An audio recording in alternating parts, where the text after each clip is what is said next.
నమస్తే, నేను మీ Neelakantha.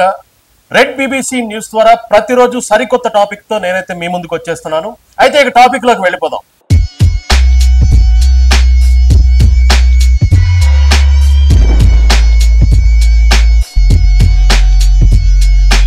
Janasena power star Pawan Kalyan ప్రశ్నించడం కోసమే పుట్టిన పార్టీ అంటూ జనసేన పార్టీ స్థాపించారు పవన్ కళ్యాణ్ గారు. ఆయన అప్పుడు అదే మాట మీద ఉన్నారు, ఇప్పుడు కూడా అదే మాట మీద ఉన్నారు.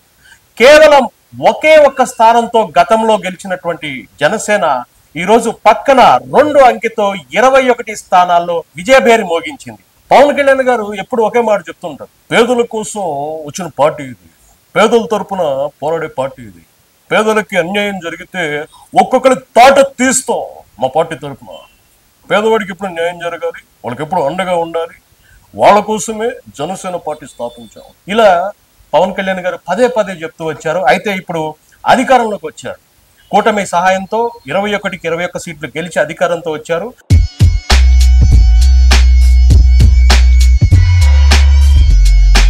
ఈ భారీ విజయంతో వారు ఒక సమావేశాన్ని ఏర్పాటు చేశారు, గెలిచినటువంటి ఎమ్మెల్యేలు ఎంపీలు అందరినీ కూడా దగ్గర తీసుకుని.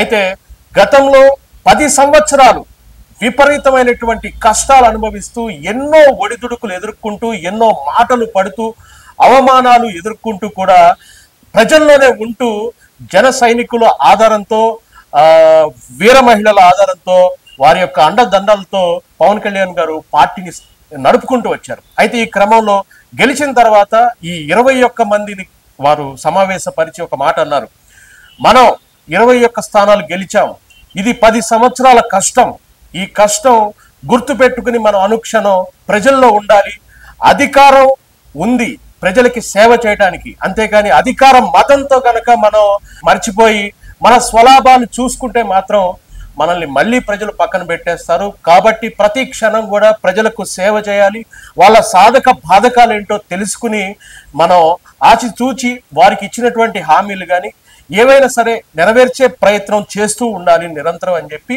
జనసేన పవన్ కళ్యాణ్ గారు ఎమ్మెల్యేలు ఎంపీలకు వారు సూచనలు ఇచ్చారు. సరే, ఇప్పుడు పవన్ కళ్యాణ్ గారు మరి ఆయన చేసినటువంటి హామీలు కావచ్చు, ఆయన ఇచ్చినటువంటి ప్రజలకు ఇచ్చినటువంటి భరోసా కావచ్చు, ఇవన్నీ కూడా ఇప్పుడు అధికారంలో ఆయన వచ్చిన తర్వాత ఎంతవరకు సక్సెస్ అవుతారు, ప్రజలకు ఏ మేరకు సేవ చేస్తారు అనేది కూడా మనం కూడా వేచి చూద్దాం.